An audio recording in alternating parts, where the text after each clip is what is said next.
you're going to pay for it in the end. They're not going to be the ones carrying the bag or the consequences. You are. Don't do that. 100%. So many people treat that as the thing they'll get to later. And culture is very hard to develop. It's a hodgepodge of everyone's opinions and feelings. Your culture is the worst behavior you're willing to tolerate. You don't have a well-established culture of, hey, this is how we approach things, this is how we do these things, and this is how we hold people accountable. It can be very... Welcome to Do Small Business Like a Big Boss, where we explore the real stories, hard-earned lessons, and game-changing strategies of entrepreneurs who've moved beyond the side hustle and built businesses that scale with confidence. This show is proudly sponsored by Project Icon. I'm your host, Aisha Jorge Massengill, your small business legal guide. Let's dive in. Hey, bosses. Welcome to the latest episode of Do Small Business Like a Big Boss. I am your host, Aisha Jorge Massengill, your small business legal guide. And today, I'm excited to be chatting with Ian Kimble. Ian is the co-founder and executive director of Black Tech Philly, a Philadelphia-based community organization focused on expanding access to technology, education, and digital literacy, and critical conversations about how technology impacts our daily lives. Welcome, Ian. Thank you, Aisha. It's a pleasure to be here and to be talking with you right now. I'm looking forward to our conversation. Awesome. So I want to just talk about how you're sitting in a coffee shop and you meet your co-founder. How does that conversation spark? And tell me about that. Yeah, so this was several years ago, 2019, which is like another world ago. It was around the time where I was just getting my feet wet in the tech industry. And one of the first things that you want to do whenever you're, entering a new industry is just try to network, connect with people, build and make relationships. And so what better place than a coffee shop, right? And one day I was just working on just a small personal project. I look over and I see someone else, they're tinkering away coding. And I just kind of made that first move like, hey, what are you working on? Oh, that seems cool. And, he was open to having a conversation. Before you know it, he introduced me to something else. There are 3 co-founders of the program. And after, just kind of meeting, gelling with each other, having a lot of similar viewpoints on just expanding and meeting more people and more so connecting more people in tech in Philadelphia, we decided to develop a program called Black Tech Philly. So yeah, that was like the birth in the coffee shop, just, me just eavesdropping, being newsy, turned it to something very special. Awesome. And so just expand a little bit more on what Black Tech Philly is and what you all are doing over there. Yeah, so Black Tech Philly is an educational nonprofit. We were founded back in spring of 2020, so a wonderful time to start a business, right? But as I mentioned, initially we had envisioned it to be more of a professional networking program where other folks, particularly people who were not fully represented in tech, could connect, have conversations, assist and help each other, pursue and continue to develop their careers. And we would host different sessions to, bring more people together. But one of the things we found was that a lot of people who would come to our sessions and our discussions and talks were people who were aspiring to get into technology. And so we found this commonality of, young people trying to, branch into this industry, people who are of working age, who are trying to transition from their previous industry into tech. And so we sat down, brainstormed, and pivoted from being from the social aspect of it, which is still a component, but more so to the educational component. And that following year, we started our first educational cohort where we wanted to one, try to provide this education in computer science and technology as early as possible to the youth. We were in our first school, our partner school, and since then, we've just kind of expanded that program to about 4 schools in the city.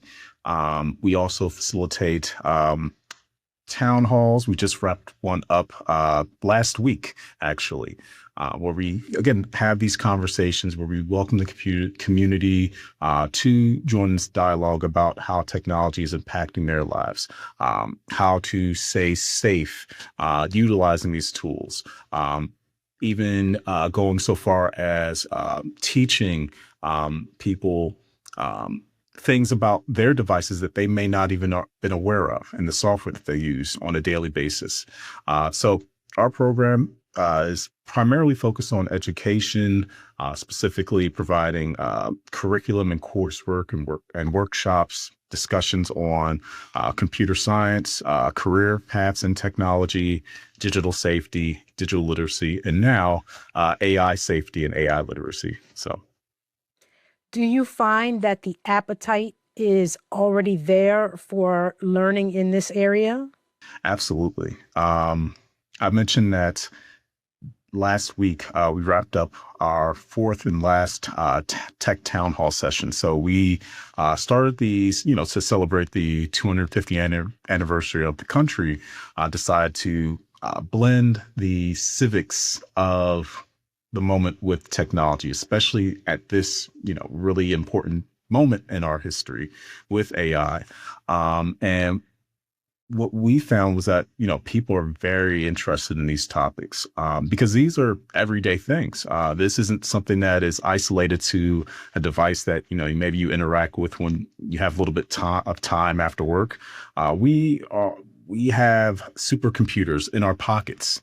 How we entertain ourselves, how we educate ourselves, how we communicate, and everything in between is, essentially done through these devices.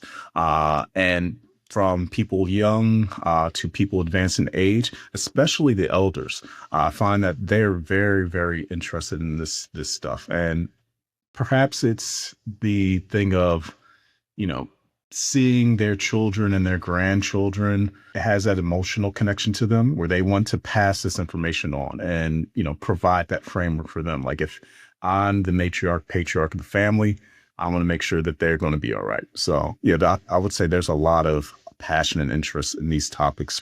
I would think also there's a certain amount of accessibility to the new technology that perhaps wasn't there in the past that drives interest. Is that me just making that up? Or do you think that that's a component of the appetite that people have?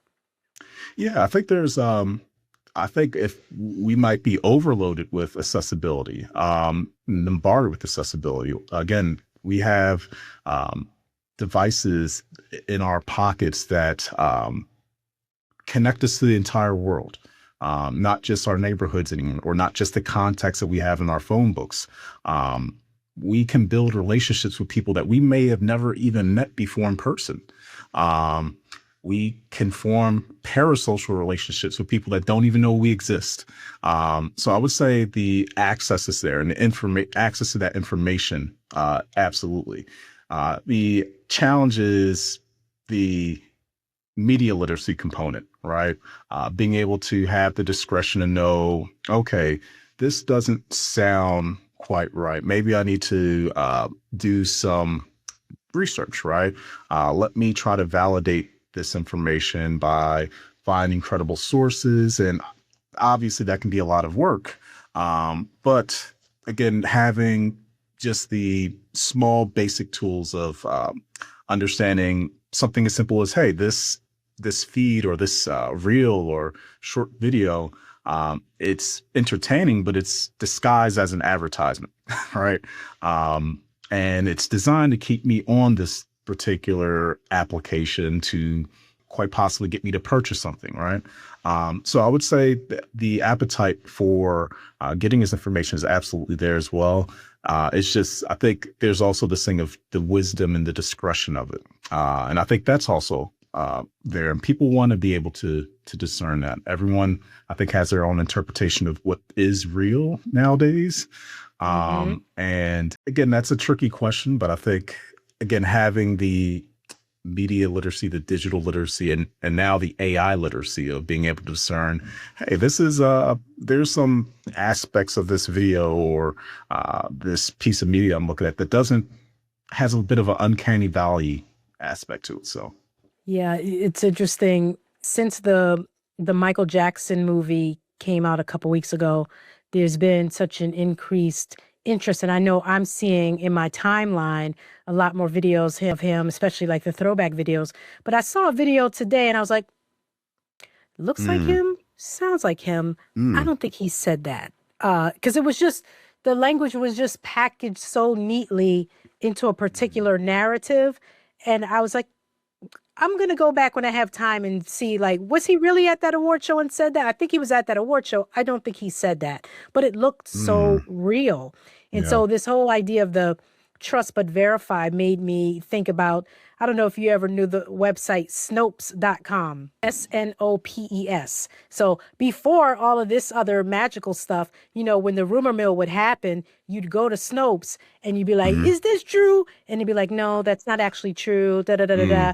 But you have to have that little oomph inside of you, that intellectual curiosity to be like, hey, this is interesting, but let me just go check before I forward this to my whole network and embarrass myself.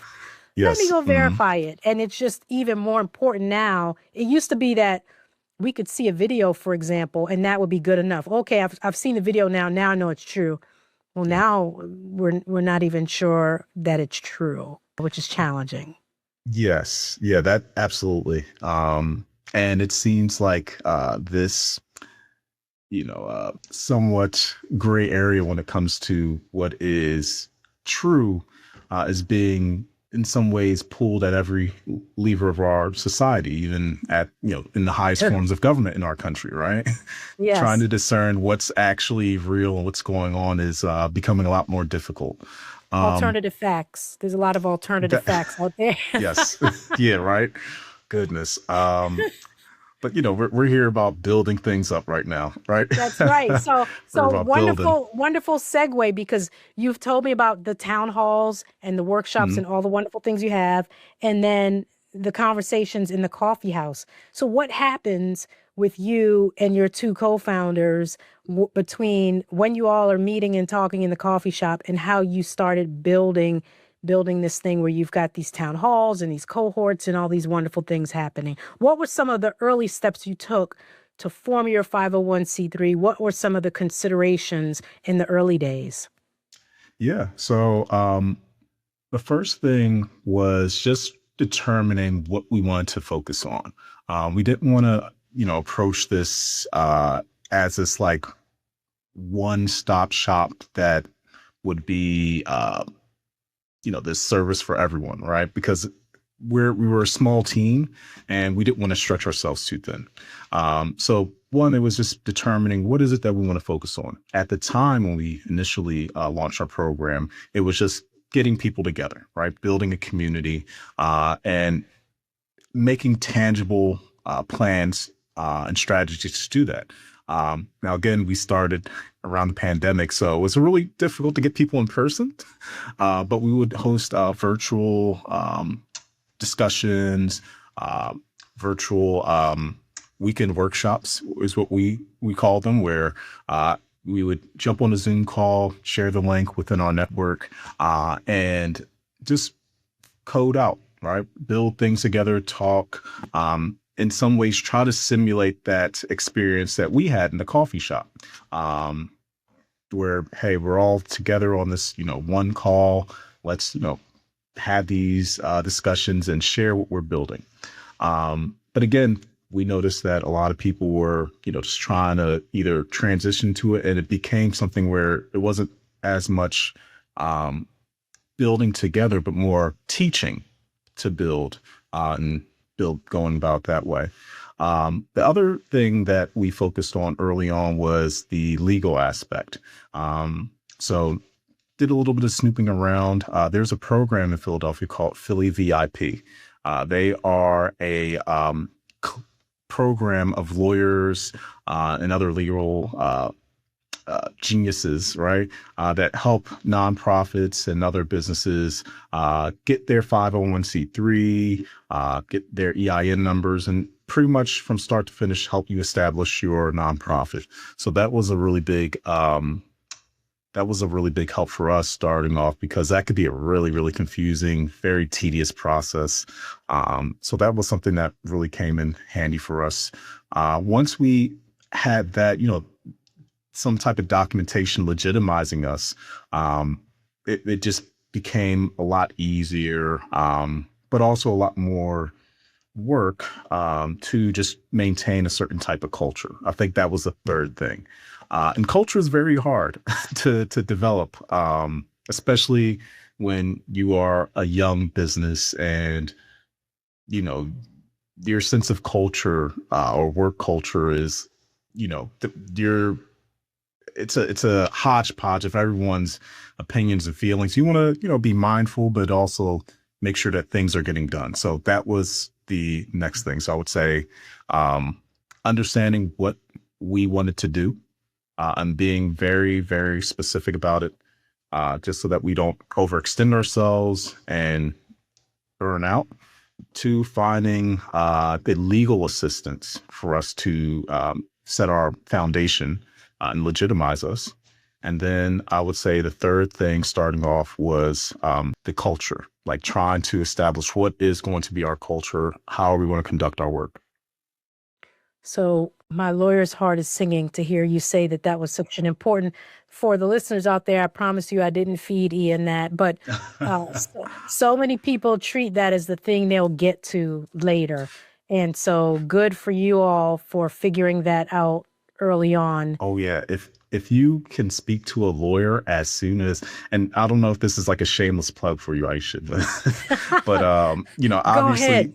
you have, I'm speaking to a lawyer now, and the listeners out there, wealth of wisdom, not just with this conversation, but the conversation that Aisha facilitates, provide some legal perspective on it. Don't know if you're able to, provide consultation like in this kind of general manner, but yeah, it was super helpful. And the earlier you can do that, the better. Either you're going to, and again, the program that we worked with, they did this pro bono. We didn't have to pay anything, which was really great for a nonprofit or a business in general. If you're not going to do it on the front end, you are going to pay for it in the back end. Don't do 100%, that. Try to, 100%. yes, if you're able to get some legal consultation as early as possible, the sooner the better. And the amount that you pay later is so much greater than what you'll pay on the front end. And I think, Ian, you mentioned something real important as a nonprofit that folks may be surprised to hear, that a lot of big giant law firms, they do have pro bono programs for nonprofits. It's one of those areas that allows their junior associates to cut their teeth in terms of getting hands-on experience, becoming an attorney, but also providing a public service. So for those of you out there, particularly in the nonprofit space, you should look into that. I still Google on occasion, but you could also Claude it up or Chat GPT it up to say like, hey, which large law firms, I'm a nonprofit person, which law firms in my area provide pro bono assistance for formation and guidance, because a lot of firms do provide that as a service. The other important thing you mentioned, which is so wonderful to hear that you all thought about this early on, is culture. I just so happened to have done a presentation, facilitated a leadership training today, and I always use this quote from one of my old bosses who stole it from someone else. But it says, essentially, your culture is the worst behavior you're willing to tolerate. And so we always come up with these lofty goals. If you pick any random website, this is who we are as a company. We believe in the following values. And at the end of the day, that's all BS. Your culture is really like when you let the guy or gal who kills it for you but acts like an a-hole, you allow that behavior, that's your culture. So I give that to you all for free. That's actually your real culture. It's not the platitudes on your website. If there's a a marriage between the website platitudes and how you all really conduct business. Fantastic. But I Yes. just say keep that in mind. So I understand, though, that in terms of when you all really got traction, that someone kind of discovered you and did a LinkedIn share out or something. Can you tell me about that? Um, I don't know if I can. Someone gave us a LinkedIn shout out. Well, what I can say is that we have had a lot of support on social medias, particularly from LinkedIn, where just putting our story out there, showcasing some of the things that we've done with Philadelphia schools and in different community settings. And just in those settings, talking with people where, hey, they took notice of us, they want to follow up and shout us out, has definitely provided a lot of opportunities for us. The, the reason why I was stuck for a moment was because we've had a lot of those moments. Okay. And I'm sure one of the moments very early on when we were developing the educational component, it may have come through LinkedIn. Yeah, we've been fortunate to have a lot of moments where we've been approached for our services, and we've been more than happy to oblige and kind of build those relationships. So you talked earlier about the importance of networking, and then you Hmm. say now there've been multiple occasions where you've gotten what they call inbound leads, people coming to you. What's Hmm. been your most successful strategy in terms of attracting attention and then perhaps donors to help, fund and power your programs? Yeah, so the biggest thing I think that's helped us um, is one, our story. So being very conscious of what it is that we're setting out to do, being very intentional, but also we want to meet people where they are. When it comes to our educational service in particular, when it comes to reaching out to the community, one thing in tech is that, and I think a lot of industries are like this. We have our own language, and language is another manifestation of culture, right?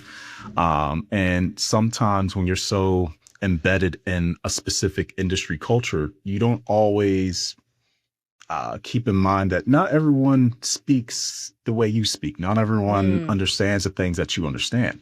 And so for us, we like to keep things in plain English.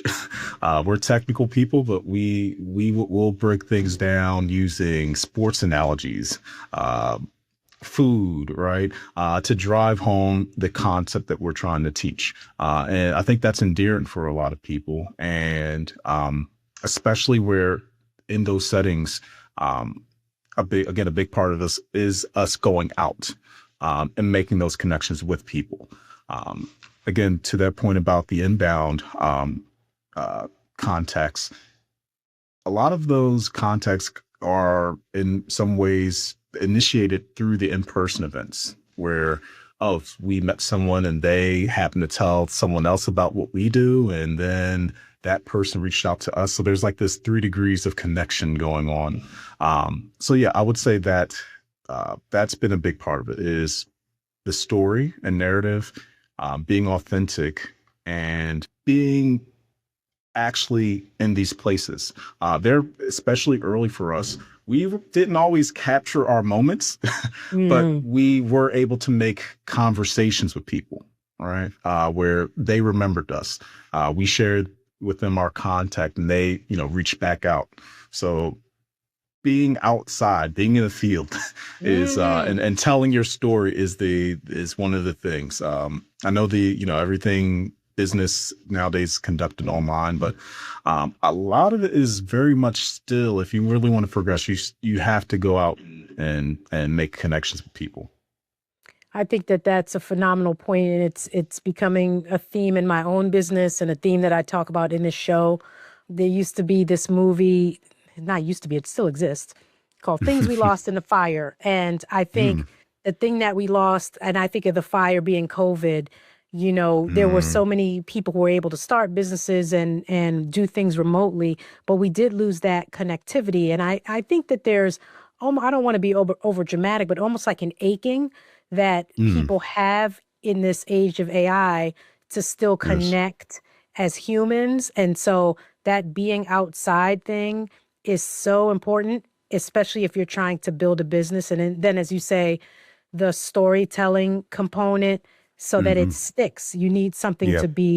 to be sticky. So even with, excuse me, the name of my law firm, for example, shameless plug, but it's a neat story because they're like, Cedric Andrews, who are those guys? And I'm like, it's not guys. Cedric Housing Projects, where I learned to play basketball in the Bronx and Andrews Avenue. It represents the intersection of the two places that made me. And I haven't told a Mm, person yet, that story yet, where people go, that's really good. And it sticks. So hmm. whatever it is that you're doing when you're outside is like, what are the stories about your business for people that makes it sticky for Yes. them, as you go Yes. along. I am curious because whenever I hear of like a tech startup, most of the times it's like people who want to make it big so that they can package it, Series Hmm. A, Series B, Yep. raise, sell it, become billionaires. So what is in your mind and that of your co-founders that said, "Hey, we want to act in public service to folks in terms of this business that we're building?" Yeah. So I wish my ambitions were as lofty as being a billionaire. I do want to look. I want to say I don't want to do well, Right. but yeah. In terms of for us, it was always community, Mm, especially right now. And within the past several weeks, facilitating these civic town halls. Um, I think right now a lot of people are a bit uncertain when it comes to the narrative around AI and AI job displacement and everything that that's a whole topic in and on itself, um, and also just having a vision for the future, where for us how we see it is it's always community. If we can make it so that um, people have the knowledge and the skills to thrive, that can be that raises the it's one of the thing. I'm a bit rambling, but um, a rising tide raises all the ships. And mhm. that's we want to establish that foundation where, hey, we can make better systems, right? Where people are still very much involved in these systems, right? The technology is just the tools. If we can provide people with the skills to use the tools, we believe that that will have beneficial and expansive outcomes for everyone else. And also for us, right? We want to naturally develop opportunities to grow and scale the program, right? The more people we can help and serve, the bigger and better we can make our program. And so for us, that's kind of where it starts. Having a vision and a belief that we can build something better, having the intention and a strategy to try to raise the floor and reach out to our communities here in the city, um, and making it scalable, making it tangible so that our program, as we continue to explore these new opportunities and provide these resources, it kind of comes back and helps us build this program to be even better. I love that.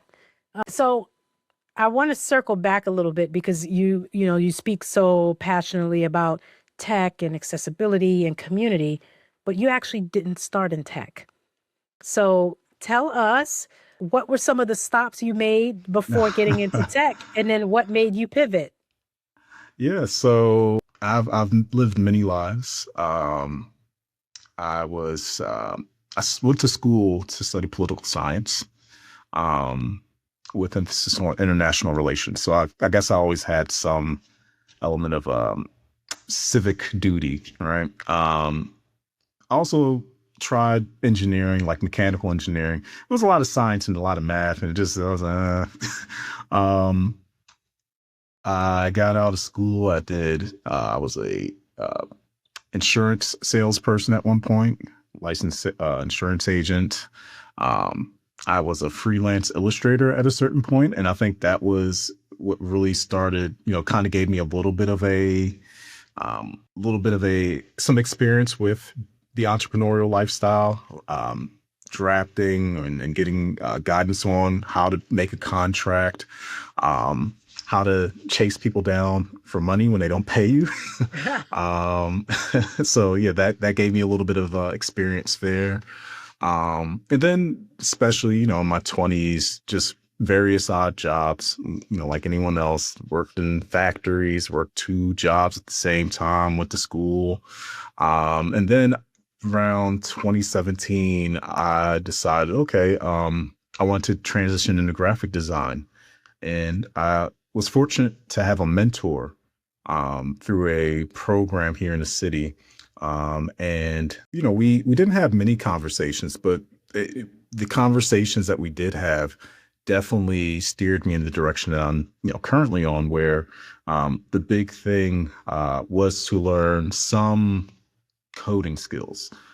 This was around the time where, being a graphic designer required you to have some, basic coding skills.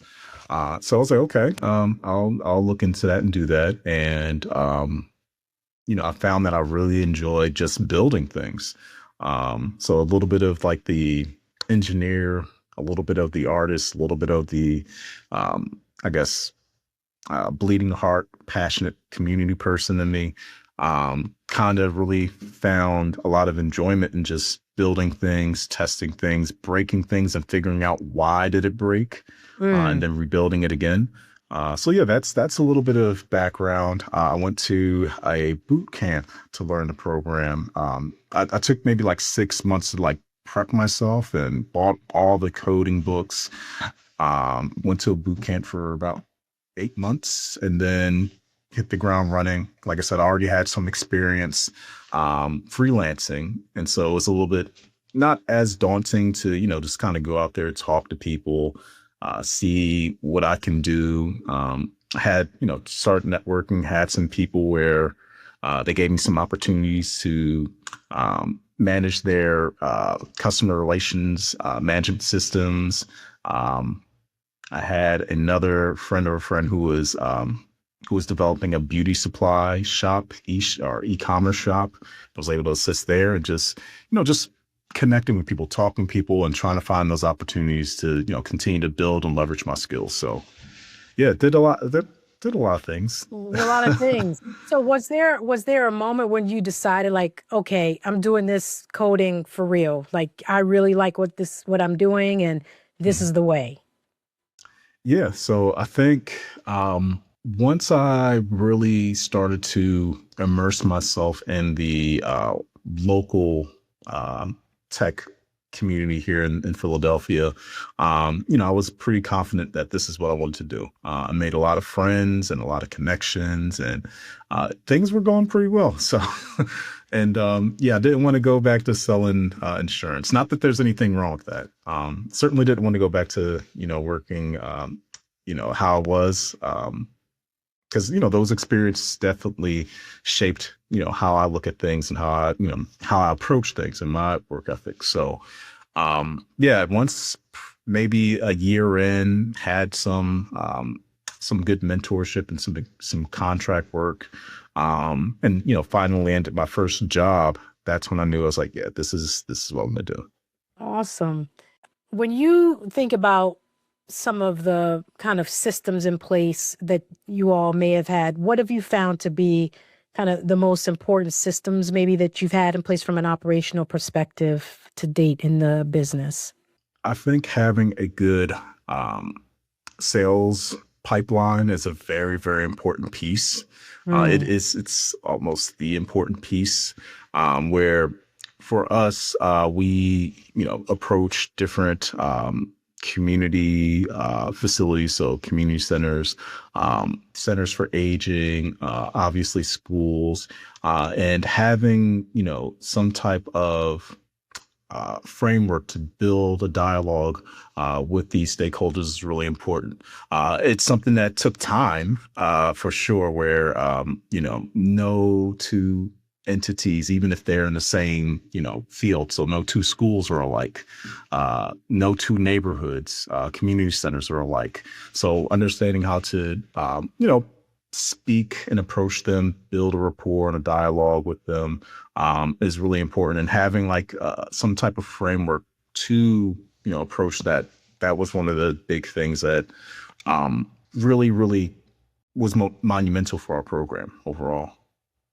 I love, because it's something you mentioned earlier, but the idea that you're also going to the centers for the aging, so that there are these multi-generational touch points with folks, not just focusing on the kids, but as you alluded to earlier, getting that community of people who may want to feel connected with their loved ones, despite whatever distance there may be or whatever, like including them it just sounds really special to me. One thing I wanted to ask you before we wind down is, I understand there was a time where you were still holding down a full-time gig and then trying to stand this up. Can you talk about what that experience was like for you? Yeah, so I had worked for another, it was a fintech company, nonprofit company, and it was at a unique place where we had just wrapped up like our pilot for our educational cohorts, and was presented with our first full contract, and that was a really, really big moment because I was still working and my colleagues were still working, and we wanted to start bringing in people, interviewing people to help us facilitate these cohorts. And yeah, one thing I would say, to this point is, interviewing and finding the right people is certainly a investment of time, but one that is absolutely worth it. I think that a lot of times, when it comes to building, regardless of what stage your business is, you want to, help people, and perhaps their, loved one, a family member, or a friend, and that's all great. But if they aren't capable or suited to do the task that you present to them, you're going to pay for it in the end, right? They're not going to be the ones left carrying the bag or the consequences you are. And so that was something where, finding the right people to bring in to help facilitate it was a challenge. And it's not so much an indictment on those individuals who would come in and help facilitate those courses. It's more of just one of those misalignments, right? You don't know what you don't know. And for them, they saw an opportunity, you presented it to them. And again, to the point of the culture, if you don't have a well-established culture of, hey, this is how we approach things, this is how we do these things, and this is, how we hold people accountable to doing different things. And, it can be it might not end very well, right? But in fairness, that was never established, right? If that standard wasn't established, they can do what they like. Well, not what they like, but you know what I mean? Right.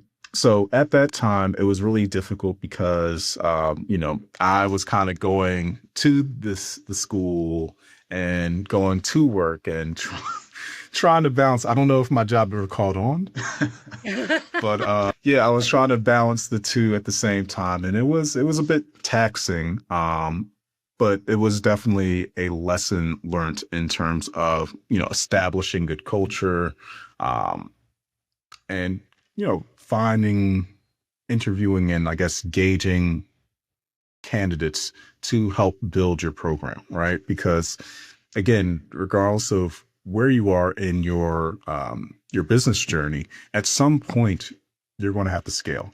Even the best entrepreneurs, you could probably do a lot of things on your own up to a certain point, at which point you're going to need help. And that was one of those lessons where I appreciate that I had it earlier, because now, I know how to maybe gauge people who work with us, people who may volunteer, or people who may bring in and contract for different things. I know how to maybe see where their expertise lies. And for me, I believe in people. I think if you're passionate and if you have a willingness to learn, and you carry yourself with a degree of integrity, there's nothing that you can't accomplish, right? No one's going to get things right all the time. Everyone's going to make mistakes. It's about how you respond to those things and, come back from it and improve from it. And that's part of the culture that we have at Black Tech Philly. We, especially early on, we understood that we're not going to get things right all the time. There are going to be things where there were opportunities that, dang, we should have took that opportunity, or we should have followed that person, or shoot, this person led us down this road and then they just abandoned us, right? And you got to take the good and the bad. But it's about continuing. It's about persevering and pushing on, and learning from those experiences, because they help inform your next decisions and your next move. So speaking of, informing decisions, tell me about the decision to select the name Black Tech Philly, because that's very specific and sounds very intentional. Yes. So the name was like funny enough, like one of the hardest things starting off, to be transparent. There was a lot of like, when we shared the name with, different folks, people raised concerns about, I don't know if that's going to be the most attractive name to maybe get, different types of support and so on and so forth. And that was something that we were aware of. But we were confident in it. Part of our story and our messaging is that we are inclusive. We don't, the name is obviously intentional. Part of it was because Black engineers, Black technologists make up a very, very small demographic within the tech industry. And this isn't exclusive to tech.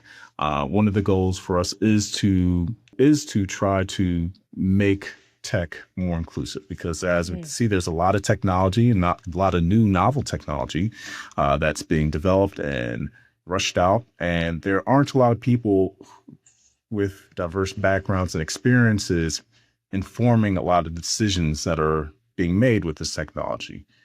So we wanted to be, disruptive in that.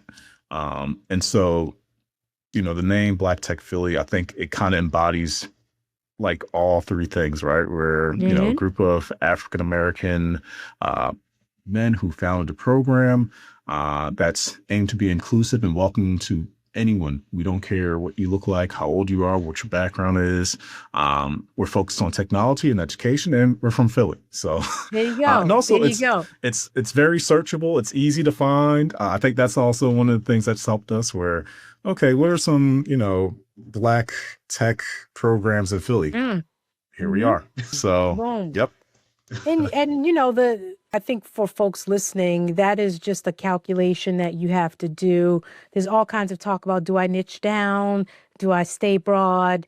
Will I lose people if I choose a particular name? But sometimes that choice is in fact intentional, and you may not want to think about it as that it's repelling people, but it's attracting the folks that you want to actually work with great intentionality. So to not run from some of those choices. Okay, Ian, I ask all my guests the following question.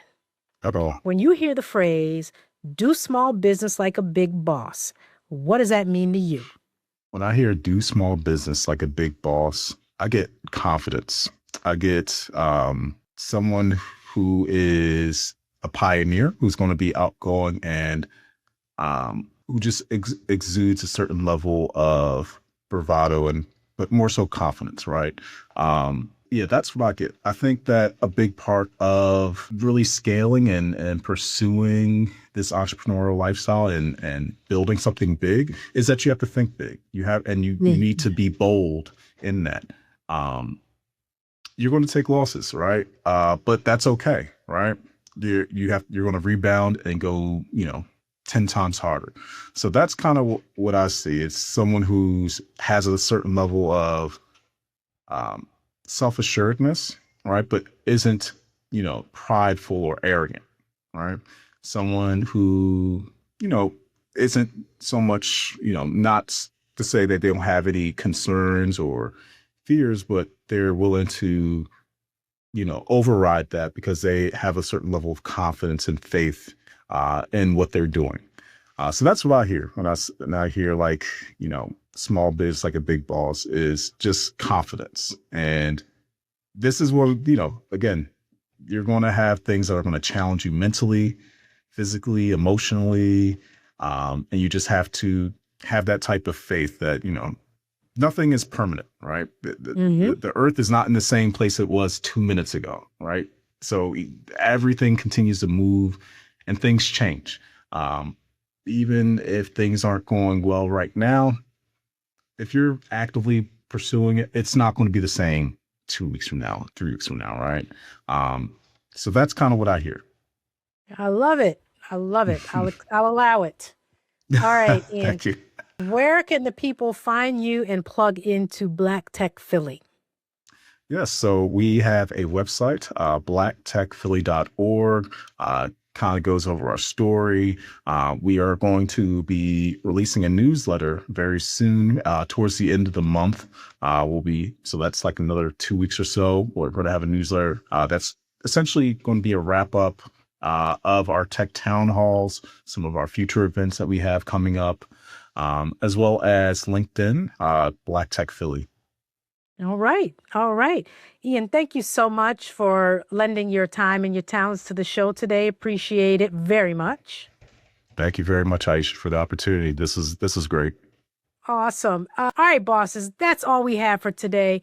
If you enjoyed this conversation, please remember to like, rate, and subscribe. It really helps the pod grow and it benefits other bosses like yourself. And as always, remember, build the dream messy, build the dream scared. Just don't build it small. We'll see you next time.